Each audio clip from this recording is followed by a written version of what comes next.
Bonjour et bienvenue dans cette nouvelle vidéo. Donc aujourd'hui nous allons réaliser des baklavas. Donc les baklavas ce sont des pâtisseries orientales et donc pour cette recette-là il nous faudra entre 12 et 15 feuilles de pâte philo. Donc la pâte philo soit vous l'achetez toute prête ou soit vous la réalisez au Thermomix. Donc j'ai mis dans les albums, donc l'album Les Basiques, j'ai mis la recette de la pâte philo. Donc, de la pâte philo, des noix, des amandes, des pistaches, du miel, du sucre, du beurre et de la fleur d'oranger.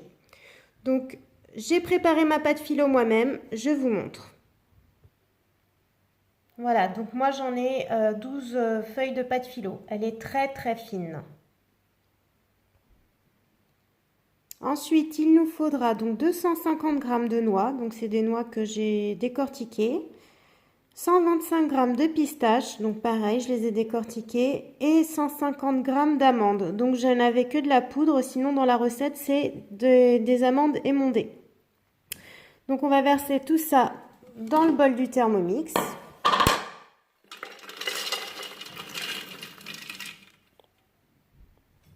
Voilà.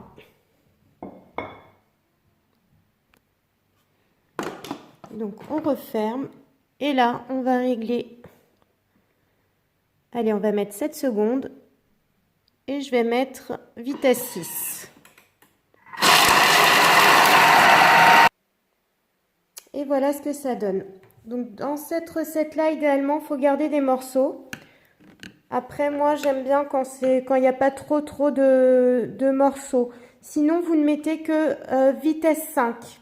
Hein, vitesse 5, ça suffit pour garder des petits morceaux. Et puis, ça peut être 6 secondes vitesse 5. Voilà. Ensuite, nous allons rajouter donc 100 g de sucre. Donc, balance.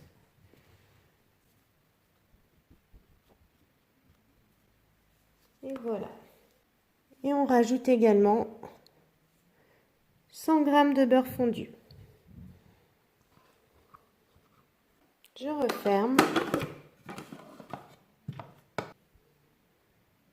Et là, on va programmer donc 5 secondes le sens inverse. Donc, vous voyez, le sens inverse, vous cliquez ici sur les petites lames. Et ensuite, on va mélanger vitesse 3. Donc, c'est pas tout à fait mélangé. Ce que je vais faire, je vais remettre un petit peu donc en sens inverse toujours. Et là, je vais remélanger et je vais regarder par le trou.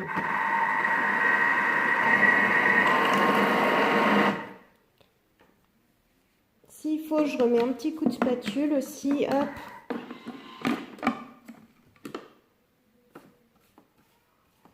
Ce que j'ai oublié de faire, ce sont les 2 cuillères à soupe de fleur d'oranger.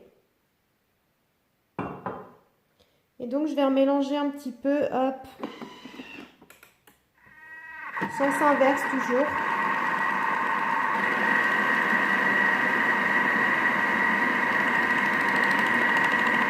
Et voilà.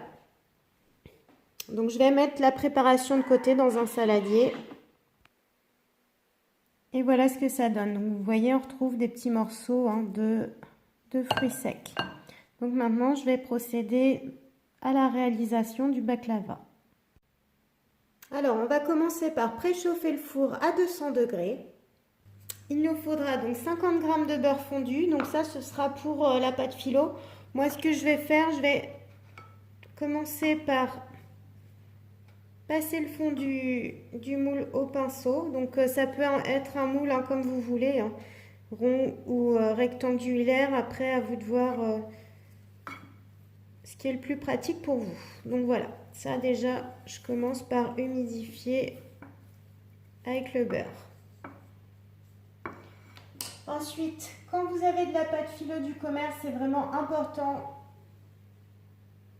de badigeonner de beurre les deux faces. Mais il en faut très très peu. Moi, vous voyez, ma pâte, elle est vraiment très très fine, donc je vais pas en mettre forcément beaucoup, puisque de toute façon, après, on va avoir du beurre dans la farce. Et donc, suivant si vous mettez si vous avez 12 pâtes philo ou 15, moi j'en ai que 12, donc je vais en superposer comme ça 4 dans le fond.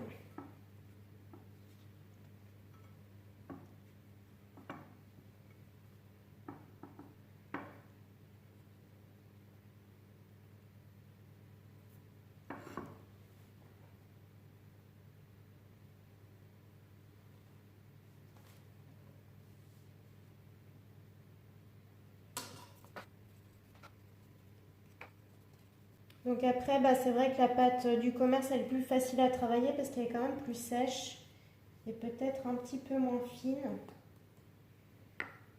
Et voilà, donc on en fait 4 couches.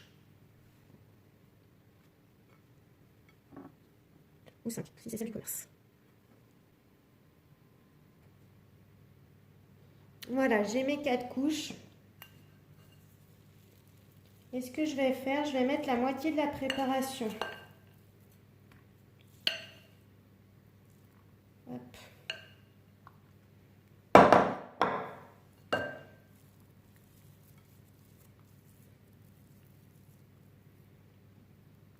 Donc je vais essayer d'en mettre bien partout.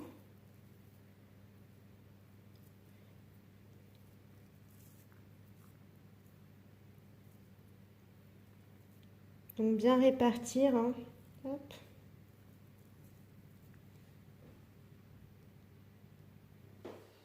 Voilà, j'ai réparti à peu près partout et là on va recommencer. Donc on va remettre 4 à 5 couches de pâte philo par-dessus.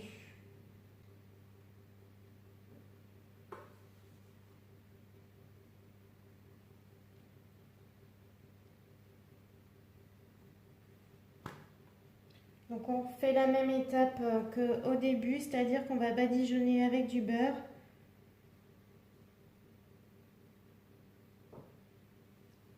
Après là, moi les miennes vraiment elles sont très très fines, donc ce que je vais faire là, j'en ai 2. Je vais badigeonner légèrement, je vais laisser les 2 ensemble, c'est pas très grave, je vais pas les séparer.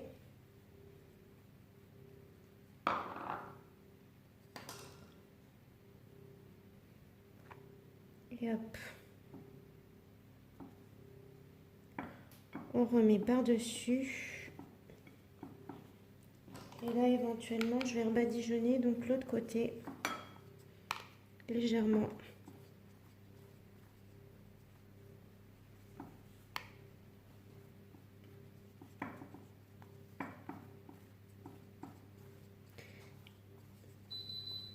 Et je vais rajouter donc à nouveau donc 2 couches pour en avoir 4 ou 5 si vous en avez 15 au départ.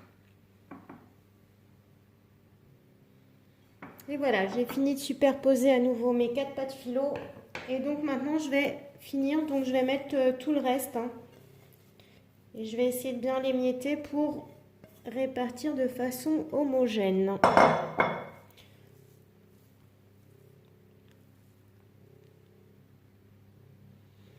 Voilà, j'en ai mis à peu près partout.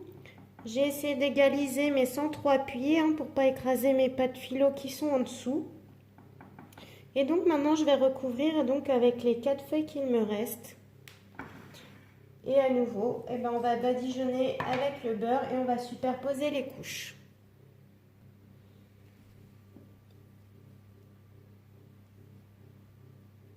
Et la dernière, donc la 4e.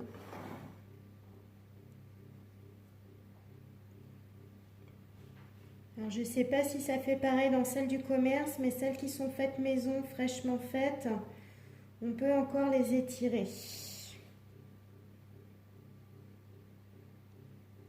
Même si c'est des pâtes très très fines, ça se travaille quand même plutôt bien. Voilà. Donc c'est vraiment celle à la limite qu'il faut le mieux beurrer, ça va être celle du dessus hein, pour que ça fasse cet effet doré et croustillant.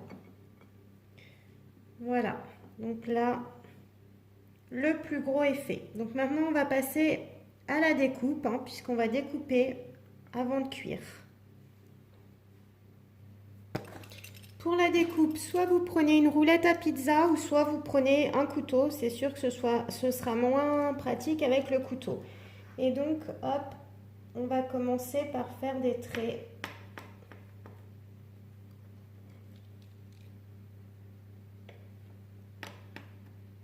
Donc, parallèles.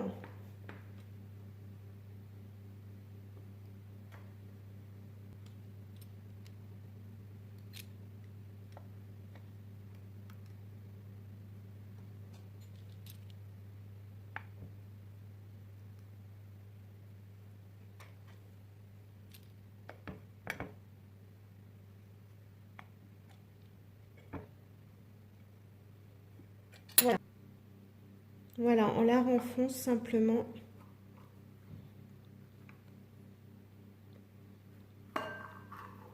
Avec un petit couteau, un grand couteau sinon. Hop. Voilà.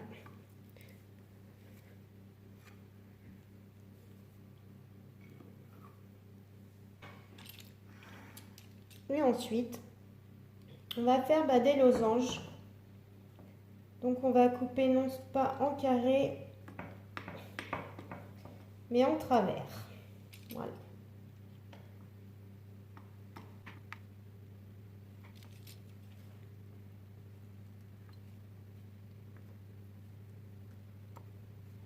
Ça se décolle un peu, c'est parce que ma roulette, en fait, elle est en train d'accrocher ma pâte. Je vais voir si ça fait mieux avec le couteau. Hop. Non, c'est pareil, c'est pire. De toute façon, à la cuisson, hein, ça va gonfler. Et de toute façon, on n'y verra plus grand-chose aux imperfections. Hop.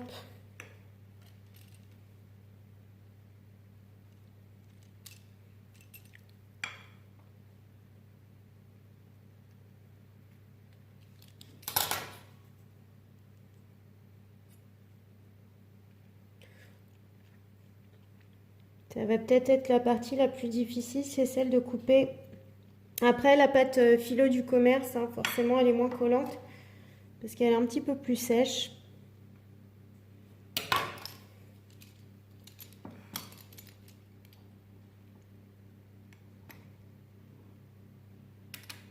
Ça coupait mieux au départ quand ça collait pas. Alors, j'aurais peut-être dû huiler ma roulette. Hop. Puis je vais couper les deux derniers et c'est fait. Voilà.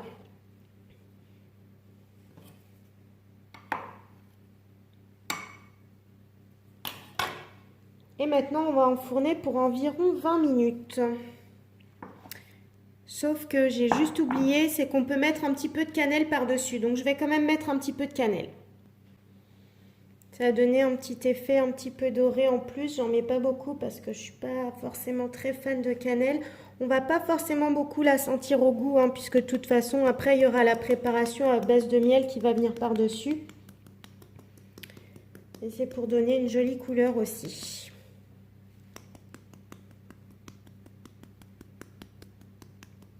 Voilà, donc maintenant, on va pouvoir enfourner pour une vingtaine de minutes.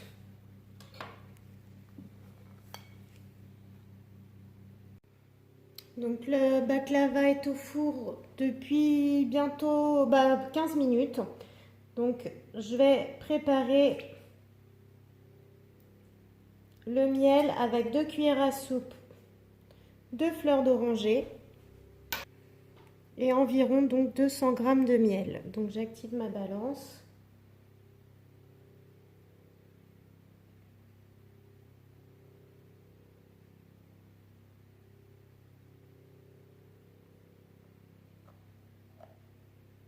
Voilà.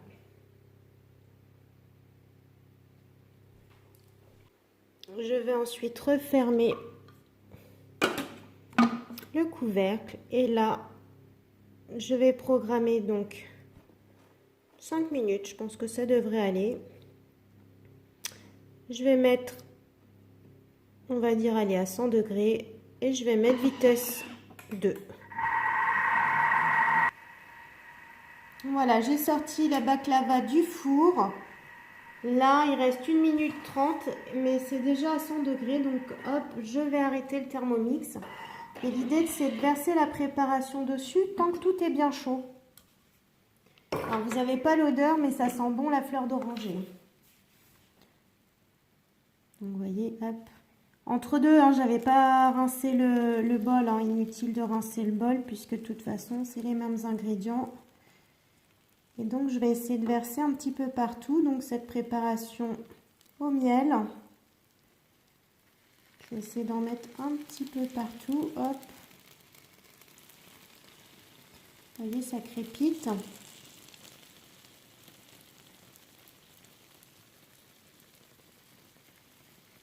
Et c'est ce qui va donner aussi ce côté brillant après, hein, parce que vous avez vu, c'était assez mat, ce qui est sorti du four.